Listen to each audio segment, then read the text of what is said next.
예, 공군연합성가대 전후방 각처에서 헬기와 전투기, 항공기를 타고 오셔서 이렇게 연합해서 귀한 찬양을 해주신 우리 공군연합성가대 다시 한번 뜨거운 격려의 박수를 쳐주시기 바랍니다.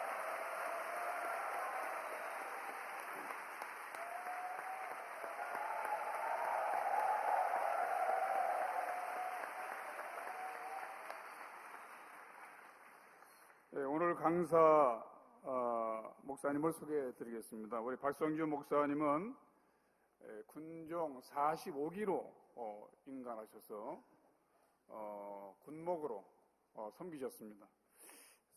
군목 45기 하니까 잘 모르시겠죠? 제가 44기입니다. 한 해 늦게 임관하셨고 육군 군종실장이신 김태시 목사님하고 동기입니다.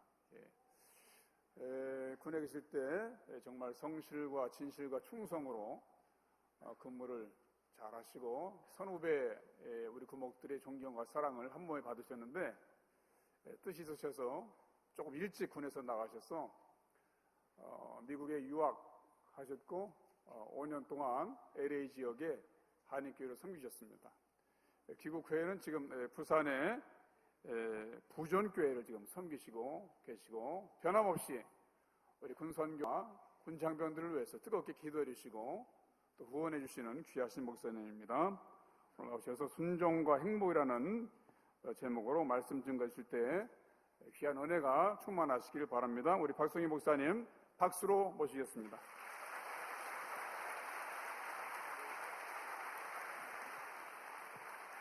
감사합니다.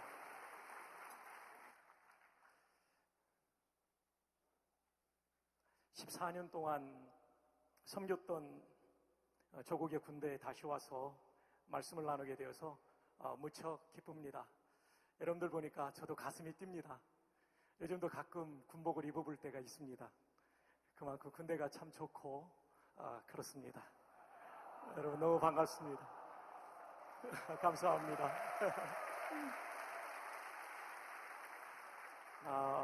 제가 국방대학원, 지금 국방대학교로 바뀐 줄 아는데요. 부목사 했기 때문에 육군 목사이지만 공군, 해군, 해병대 우리 장병들과 교제할 수 있는 기회가 있었습니다. 오늘 공군 찬양 정말 막강했습니다. F-16에서 쏘아대는 것 같았습니다. 한 번 더 우리 공군 박수로 한번 응원합시다. 감사합니다. 너무 감사합니다. 오늘 이 시간에도 외로운 무명고지에서 조국의 땅을 지키는 장병들이 있고 또 저 백령도의 해병대들 그리고 청해부두로 나가 있는 해군 장병들 또 특전사 장병들 고생하는 장병들이 많이 있을 줄 압니다.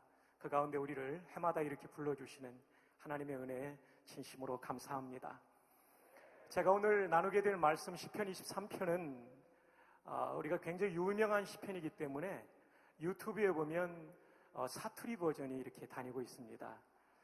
제가 이렇게 어느 교회에서 한 것이 이렇게 다니고 있던데 제가 오늘 한 번 더 여러분에게 이 시편 23편 저는 충청도 사람이지만 경상도 버전, 평안도 버전, 전라도 버전을 좀 소개해 드리려고 합니다. 먼저 경상도 버전입니다. 마 여호와가 내 목자 아이가 내 삼아 답답할 기 넘고 맨치도 없대이 시퍼런 풀기둥에 내 딥이 지고 저 쓴한 또랑가로 넬로 이끄신대이 내 죽을 뻔한 골짜구 디기 껌껌한 데서도 간띠가 부어 댕길 수 있으모 그 빽이 참말로 여간 아니라 주의 몽디와 짝대기가 넬로 지키시고 내 라이벌 죽일 놈 문디 자석 앞에서 넬로 팔팔 키워주시네. 내 인생이 억수로 복잡했겠어도 그분이 맨날 지켜줄 거니까 내 삼아 그 옆에 딱 붙어가 때리지기도 안 떠날란다.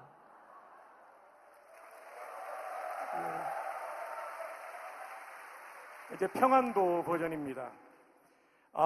여호와가 내 목자인데 뭐이가 부족하간 거저 실포른 불밭에 실하디들 않나 몽름은 거저 물가로 데려가디들 않나 야이 뭐이가 부족하간 내 이 영혼 소생시켜 주시디 거저 똑바로 살라 하시디 긴데건 자기 이름 때문에 기르시는 거래도만 읍침한 골짜기 가반, 옛날엔 거의 무서웠더랬는데 거의 이젠 하나도 안 무서워야. 그럼 지팡이랑 막대기 거의로 지켜주디 않니? 그저 나 안심이야. 그럼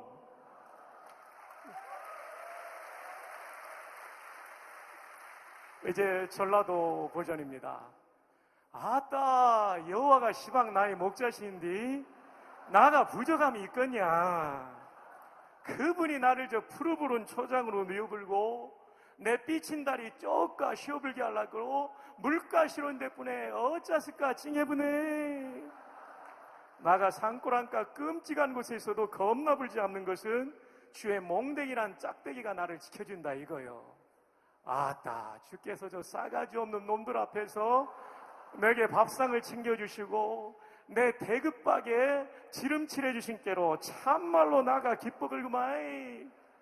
나가 살 동안 그르신의 착하심과 넓이부런 맴씨가 나를 찡하게 따라댕긴 깨로 나가 어찌 그분의 댁에서 묵고 자고 안 하겠냐. 아따, 좋은 거 겁나게 좋아 불어.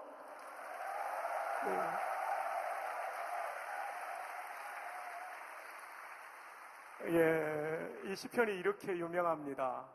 사투리 버전이 나올 정도로. 이 시편의 말씀을 나누면서 사실 우리 장병들이 진중 생활하면서 얼마나 많이 지쳐 있습니까? 또 피곤합니까? 이 말씀 가운데 하나님이 주시는 행복을, 하나님을 영화롭게 하고 내 인생에 그분의 통치가 이루어지는 행복을 우리가 경험할 수 있기를 바랍니다. 사람들이 행복을 위해서 추구하는 것은 보통 세 가지입니다. 첫 번째로는 돈이죠. 근데 수년 전에 미국의 보스턴에서 굉장히 큰 부자의 따님이 스스로 목숨을 끊었습니다. 참 그걸 보면서 너무나 안타까웠고요. 한편으로는 돈이라고 하는 것이, 유산만 해도 천문학적일 텐데 돈이라고 하는 것이 생과 사의 갈림길에서 생명을 지킬 수 있는 것은 아니구나. 행복의 절대 조건일 수 없구나 하는 걸 깨달았어요. 그 다음에 두 번째로 사람들이 행복을 위해서 추구하는 것은 명예입니다. 낮은 자리에 있을 때는 조금 더 높은 자리에 올라가면 행복할 거라고 생각을 하죠. 대령분들께서 가장 많이 바라시는 건 장군 되는 거죠. 제가 초임지에 1987년도에 갔더니 우리 연대 군의관님께서 참 좋은 분이신데 군사문화, 군대 문화에는 익숙하지 않은 분이었어요. 그래서 그분이 처음 오셔가지고 연대장님께 충성 신고해야 되는데요. 걸어 들어가면서 연대장님실에서 안녕하세요 그랬어요. 그래 우리 연대 정말 재밌는 분이셨는데 아주 참 훌륭한 분이셨어요. 근데 이분이 연말 크리스마스 회식 때 전 간부들이 식사하고 노래를 돌아가면서 부르는데 이분이 불러서는 안 될 노래를 불렀어요. 저 별은 나의 별. 연대장님한테 굉장히 많이 혼났습니다. 너는 단기 복무할 군의관이 대령인 내가 이제 곧 장군 달아야 되는데 저 별을 나의 별이라고 부르면 어떡하냐. 그래가지고 한참 혼나고 또 우스갯소리를 하면서 재밌는 시간을 보냈습니다. 어떤 믿지 않는 장군이 계셨는데요.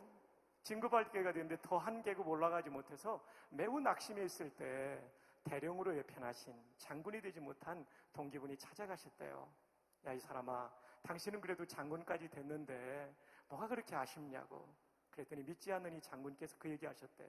모르는 소리 하지 말아라. 떨어져도 높은 데서 떨어지면 충격이 심한 법이란다. 아직 여러분 이해를 못하신 것 같습니다. 맞아요. 예수 없이 높아지면 내려올 때는 더 아프지요. 예수님이 퇴어갈 때에도 우리는 마음의 한쪽에는 허전한 마음이 있는데, 맞아요. 명예라고 하는 것이 우리에게 행복의 절대 변수일 수는 없다는 것을 배우게 됩니다. 사람들이 하나 더 행복을 위해서 추구하는 것은 쾌락입니다. 쾌락을 누리면 행복할 줄 압니다. 근데 인간이 누릴 수 있는 쾌락 중에 가장 큰 쾌락은 마약이랍니다. 실험해 보실 필요는 없고요. 제가 이민 목회할 때 우리 청년부 한 사람이 마약에 빠졌어요. 그래서 청년부 담당 목사가 LA의 중독자 치료하는 성화선교회 목사님을 만났어요. 그랬더니 마약에 대해서 이렇게 무서운 얘기를 해주는 거예요. 마약에 빠져들고 중독이 되면 나중에는 환청이 들리고 환상이 보여서 미쳐서 죽는데요. 온몸의 장기능이 망가져서 죽는데요. 보세요 여러분, 인간이 가장 큰 행복을 누릴 수 있는 쾌락, 그 쾌락의 극치에 있는 마약이 인간에게 행복이 아니라 파멸을 던져줍니다. 여러분 보세요. 돈과 명예와 쾌락이 우리에게 절대적인 행복을 줄 수 없습니다. 그것이 주는 행복은 순간적이고 어쩌면 모조품 행복에 불과할 것입니다. 그런데 오늘 성경에 오면 진짜 행복했던 한 사람의 고백이 나옵니다. 시편 23편 1절 다 함께 읽어요. 시작. 나의 목자시니 내게 부족함이 없으리로다. 하나님을 내 인생의 목자로 모시고 사니 내게 부족함이 없다. 이중부정입니다. 부족하다, 없다. 이중부정이에요. 이중부정은 강한 긍정이죠. 따라서 이 본문의 1절의 말씀은 이렇게 해석할 수 있습니다. 하나님을 내 인생의 목자로 모시고 사니 내 인생은 정말 만족하고 행복합니다. 그 뜻입니다. 왜 그럴까요? 이 시편은 다윗이 인생 만년에 기록한 시편인데 인생의 전체를 뒤돌아보니 내 인생의 행복은 돈도 아니고 명예도 아니고 쾌락도 아니었다. 여러분, 이 다윗이라는 사람이 성전 건축할 때 얼마를 헌금했냐면 금을 103톤, 은을 240톤, 우리 돈으로 계산하면 6조 원을 헌금했습니다. 놀라야 될 때 안 놀라면 제가 놀라게 됩니다. 얼마 헌금했다고요? 6조 원. 와, 대단한 거죠. 그런데도 그렇게 많은 돈을 가졌기 때문에 부족함이 없다라고 말하지 않습니다. 여호와를 내 인생의 목자로 모시고 사니 부족함이 없는 행복이 있습니다. 그 사람은 전쟁 영웅이었습니다. 여기에 많은 전쟁 영웅이신 장군, 예비역 장군님들께서 와 계십니다. 다윗은 그에 못지않은 영웅이었습니다. 골리앗과의 전투, 유다 광야의 전투, 그리고 수많은 전쟁터를 누리면서 그는 승리를 거두었던 전쟁 영웅이었습니다. 근데 내가 가지고 있는 명예 때문에 내가 부족함이 없다 말하지 않습니다.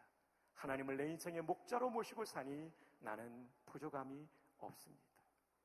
그는 수많은 비빈을 거느려 보았지만 그 인간의 쾌락이 내 인생에 부족함이 없음을 만든 것이 아니라 여호와 하나님을 내 인생의 목자로 모시고 사니 부족함이 없습니다. 왜 그럴까요? 하나님이 책임져 주시니까. 그 하나님은 우주 만물을 창조하셨고 저와 여러분을 우리의 어머니의 태로부터 만드셨습니다. 우리를 가장 잘 아시는 분이 누구냐면 하나님이십니다. 아실 뿐만 아니라 우리의 생애를 가장 좋은 길로 인도하실 전지하신 분이 하나님이십니다. 아실 뿐만 아니라 전능하신 힘으로 도와주실 수 있는 분이 하나님이십니다. 그래서 이 하나님을 내 인생의 목자로 모시고 순종하며 살면 내 인생은 행복할 수 있는 것입니다. 오래전에 저 미시간 아래쪽에 디트로이트에 가면 전설처럼 내려오는 일화가 있었죠. 추운 겨울날 자가용을 몰고 출근하는 한 사람이 엔진이 다운타운에서 꺼져버렸습니다. 후드를 열고 아무리 봐도 원인을 살펴볼 수 없었습니다. 그 사람은 그 도시의 정비를 제일 잘하는 사람이었습니다. 그런데 갑자기 검은 세단이 지나가다 서더니 블랙 슈트를 입으신 어르신께서 내리시면서 말씀합니다. May I help you? 속으로 웃었습니다. 내가 제일 정비를 잘하는데 내가 못 고치는 걸 누가 고치나? 근데 예의상 어르신이니까 Yes, you may 했더니 이 어른께서 부속을 몇 군데 만지더니 시동을 걸러갑니다. 키를 꽂고 돌리는 순간 부르릉 엔진이 걸린 거였어요. 깜짝 놀라서 선생님 누구십니까? 그때 그 어른께서 명함 한 장을 주고 사라지십니다. 거기에는 헨리 포드라는 이름이 쓰여져 있었습니다. 이 자동차를 만드신 분, 이 자동차를 설계하신 분, 그분은 거칠 수 있었죠. 여러분, 저와 여러분의 인생도 자동차가 질주하는 것처럼 달려가다가 갑자기 엔진이 멈춰버린 자동차처럼 길 한복판에 서 있을 때가 있습니다. 내 인생이라는 자동차가 고장났을 때 누가 나를 고쳐줄 수 있단 말입니까? 사실은 저도 목사지만 저희들은 전부 정비사에 불과합니다. 우리의 인생을 진짜로 고칠 수 있는 분은 전지전능하시고 나를 어머니의 태에서 만드신 하나님이 고치실 수 있는 줄로 믿습니다. 그러므로 이 하나님을 내 인생의 목자로 모시고 살면 그 인생은 행복한 인생이 될 것입니다.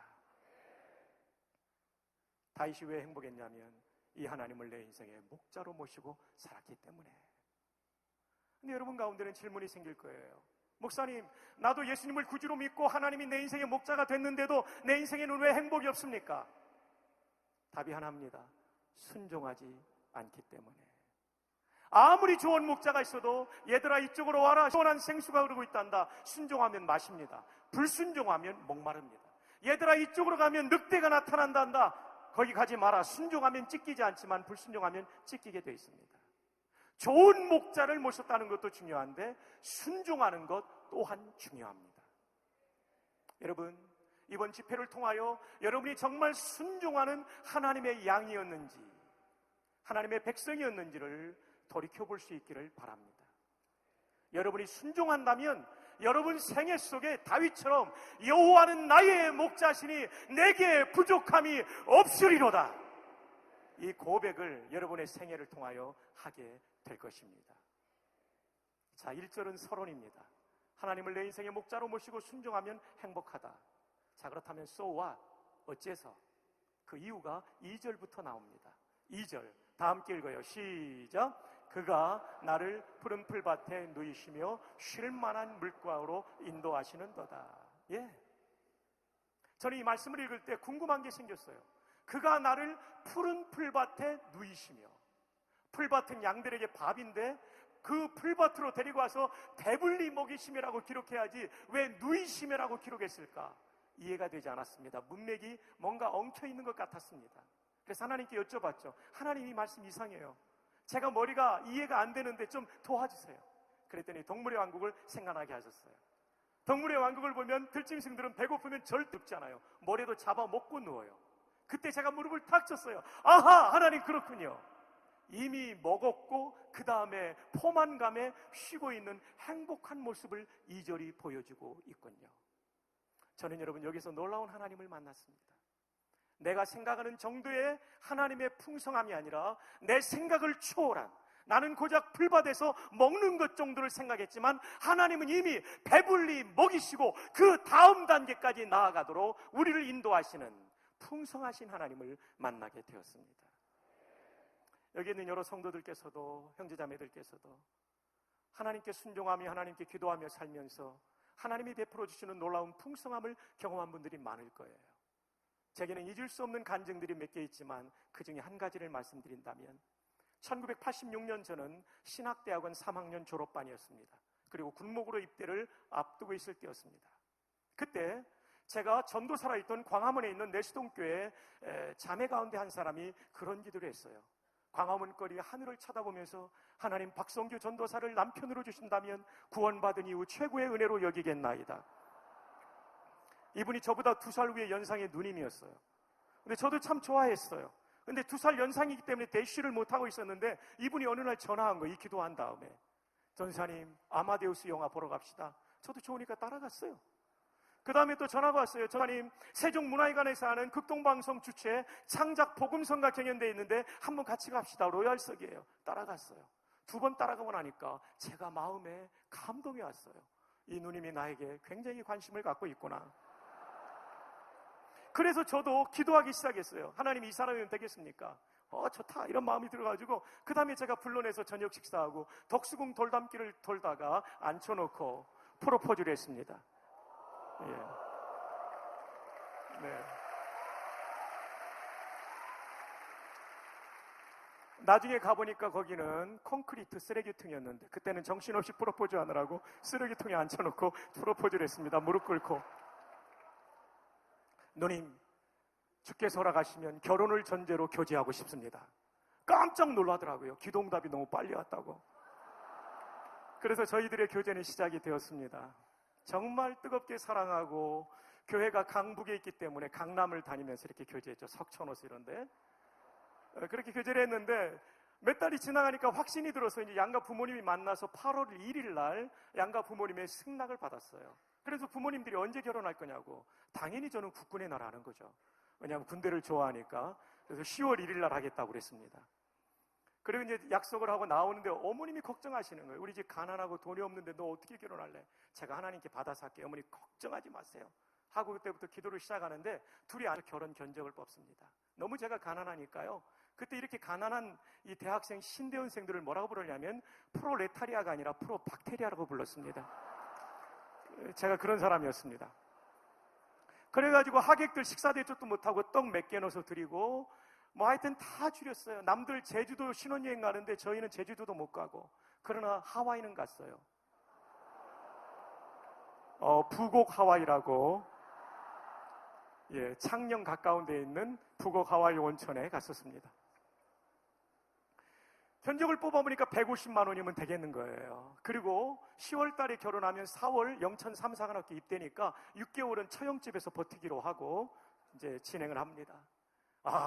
근데 60일 전부터 하나님 150만 원 달라고 기도하는데 응답이 정말 안 하더라고요. 10일 지나고 20일 지나고 30일 지나가면, 결혼해 분들은 알지만 30일 전부터는 신부 드레스 계약할 때 신랑이 내야 되거든요.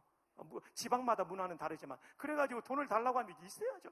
그래서 30일을 남겨놓고 새벽에는 간절히 기도했습니다. 하나님이 기도 들으시면 정말 평생 이 은혜를 잊지 않겠나이다. 그날 오후에 응답이 왔어요. 교회 후배인데, 1년 후배인데 서울대 나오고 카이스트에서 대학원을 하고 있는 형제인데, 아버님이 큰 회사의 중역이셨는데 돈을 얼마를 주셨는데 이 머리가 좋으니까 주식에 이것을 담았는데 이게 배당금이 많이 나왔대요. 누구를 도와줄까 하다가 제 생각이 나서 갖고 왔다는 거예요. 얼마나 고마워요. 그래서 이 형제 축복 기도하고 보내고 얼른 열어봐요. 저는 150을 구했는데 얼마 있는가 딱 보니까요, 광화문 상업은행 지점 10만원권 수표가 20장이 있는 거예요. 얼마죠? 넘치도록 주셨더라고요. 근데 이 정도면 감사해야 되는데 사람이 얼마나 감사한지, 250을 구했으면 300 받는 건데, 그런 생각이 들었었어요. 순간 회개했습니다. 욕심이 너무 많구나, 박성규. 그래, 주님 죄송합니다. 그래도 50을 더 주신 이유를 몰랐는데 제가 정신 차리고 생각해 보니까 신대원 2학기, 그때는 9월 중순까지도 막 받을 때인데 군대 가서 나중에 봉급 받으면 내려고 안 내고 있었던 걸 하나님이 해결해 주셔서 신대원 등록금 다 해결하고 마음껏 군문으로 들어올 수 있도록 인도해 주신 하나님을 기억합니다. 하나님은 에베소 3장 20절의 말씀처럼 우리의 온갖 구하는 것이나 생각하는 것보다 더 능히 넘치도록 하시는 하나님이십니다.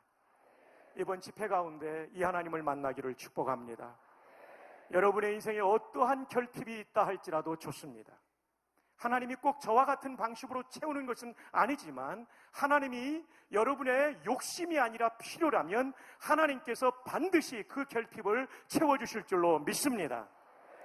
다윗이 왜 만족했냐면 자신의 결핍을 하나님이 채워주셨기 때문입니다. 자, 이제 4절로 넘어갑니다. 4절 다 읽어요. 시작. 내가 사망의 음침한 골짜기로 다닐지라 해를 두려워하지 않을 것은 주께서 나와 함께 하심이라. 주의 지팡이와 막대기가 나를 안위하시나이다. 다윗도 사망의 음침한 골짜기를 지나갔대요.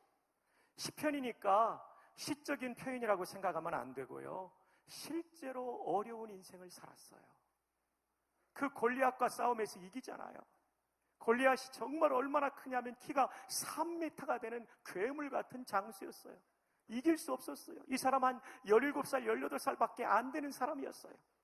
모든 상비군이 기죽어 있을 때 이 17살, 16살의 청소년이 나가서 싸우는데요, 너는 칼과 창과 단창으로 나오지만 나는 만군의 여호와 이름으로 너에게 나아간다. 그러면서 나아가서 골리앗을 이기잖아요. 여러분, 그래서 영어 순회라는 책 18쪽인가에 보면 그런 얘기가 나와요.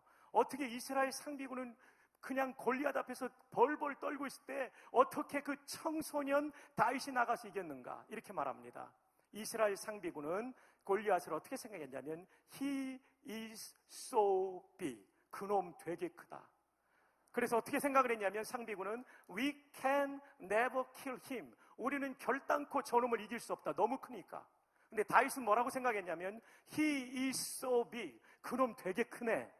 그 다음 이어지는 문장이 뭐냐면 I can't miss it, 내가 못 맞힐 리 없다. 예, 그렇습니다. 사람들은 거인으로 보았지만 다윗은 거대한 표적으로 본 것이죠. 사랑하는 여러분, 여러분이 정말 하나님을 사랑하고 그 하나님의 말씀에 순종하면 이런 다윗과 같은 문제를 돌파할 수 있는 지혜와 담력을 하나님께로부터 받을 줄로 믿습니다. 이번 집회 가운데 그런 은혜가 있기를 바랍니다. 그래서 골리앗을 치고 들어왔어요. 그랬더니 이제는 내부의 적이 생기는 거예요. 왕이었던 사울 왕이요, 다윗의 인기가 올라가니까 이 시기 질투심이 생겨서 다윗을 죽이려고 단창을 던지고 10년 동안 쫓아다녔어요. 이 한 사람 잡기 위해서 3,000명의 병력을 풀었으니까요, 일개 여단 연대 병력을 풀어가지고 다윗을 죽이려고 했어요. 그래서 블레셋 가드라는 나라도 망명도 했고요, 죽이려고 하니까 거기서 미친 척하면서 침을 흘리고 미친 척 흉내를 냈던 사람이 다윗이었어요. 얼마나 험난한 인생을 살았는지 몰라요. 여러분의 인생이 힘들다 한들 다윗만큼 힘들겠습니까? 10년 동안 자기를 추격하는 군대가 있었어요. 왕의 미움을 받았어요. 그리고 이 모든 것들이 평정된 다음에는 이제 왕이 되었는데, 그 다음에는 아들이 반역을 일으킵니다. 그 아들의 이름이 뭐죠? 압살롬. 얘는 이름이 안 좋아요. 아버지도 살인할 놈이에요. 근데 히브리 이름으로는 아버지와의 평화라는 뜻이죠. 아들의 반군을 피하여 눈물로 기드론 시내를 지나 남산을 넘어 나무로 피난의 길을 올랐던 다윗의 인생.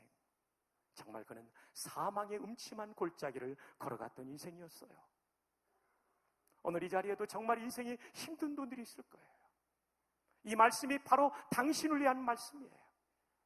근데 그렇게 사망의 음침한 골짜기, 오늘 죽을지 오늘 밤 죽을지 내일 새벽에 잡혀 죽을지 모르는 위급한 상황 속에서도 다윗이 행복을 노래합니다. 왜냐하면 주께서, 따라합시다, 주께서 나와 함께 하심이라. 사울왕보다 더 강하신 하나님, 사울왕보다 더 전지하신 하나님, 압살롬보다 더 권능을 가지신 하나님이 내 오른편에 계셔서 나를 보호하신다면 이 사망의 음침한 골짜기도 내가 반드시 이길 수 있다는 믿음을 가졌던 것입니다. 오늘 여러분이 당하는 인생의 위기가 뭡니까? 전능하신 하나님께는 그것이 아무런 문제가 되지 않음을 믿으시기를 바랍니다. 아멘. 그렇다면 하나님은, 내가 위기를 만나면 가까운 사람들이 다 떠나는데 왜 하나님은 우리 곁에서 사망의 음침한 골짜기를 통과하는 우리를 떠나지 않으실까요? 그 이유는 우리가 하나님께 너무나 소중한 존재이기 때문에 그래요. 여러분, 예일대의 화학과 교수를 지냈다고 하는 하럴드 모로이츠라는 교수가 인간에 대해서 열을 했어요. 참 인간이 기가 막히죠. 인간이 이런 거대한 건물도 짓고 손바닥만 스마트폰 안에다가 카메라와 녹음기와 캠코더와 모든 걸 집어넣잖아요. 전화기에. 정말 대단하죠. 그리고 여러분, 축구 같은 거 할 때 볼 때도 지난번 런던 월드컵에 박주영 선수가 일본 선수 3명 제끼고 슛 골인, 우리나라가 골인을 했다는데 왜 아멘을 안 하세요? 며칠 전에 육군 병장 이근호 형제가 와 육군 병장 24m 중거리 슛골인. 우와, 너무 놀랍죠. 봉급 15만원, 연봉 178만원, 호나울두의 40만 분의 1의 연봉을 받고 호나울두보다 골을 넣었어요. 월드컵에 출전한 736명의 선수 중에 제일 연봉이 낮은 이근호 병장이, 대한민국 정말 군대 대단해요. 골인을 했어요. 참 멋있더라고요. 수비수가 완전히 커버하고 있지 않지만 약간 비껴가지고 슛을 날리는데요. 이야, 로봇가 이렇게 날릴 수 있을까? 안 돼요. 달려가면서 거리를 재고 각도를 재고 높이를 재고 킥을 하는 이거. 이야, 이거 굉장히 종합적인 거예요. 이건요, 진짜 우리 인간이 얼마나 우수한지 알아요. 김연아 선수 보세요. 음악 나올 때 표정까지도 연기를 착 하면서 그리고 샥 나가다가 다리도 또 착 들고 막 이렇게 하잖아요. 여러분, 이거 정말 대단한 거예요. 이런 인간을 만들려면, 이런 창의적이고 이런 종합적인 존재인 인간을 만들려면 얼마가 될까 계산해 보니까 RNA, DNA, 아미노산, 효소, 단백질 등등 모든 화학물질을 돈으로 사서 이렇게 움직일 수 있는 존재를 만든다면 돈이 얼마가 될까 계산해 보니까요, 6,000조 달러. 예, 다들 그 정도는 집에 있는 모양이죠.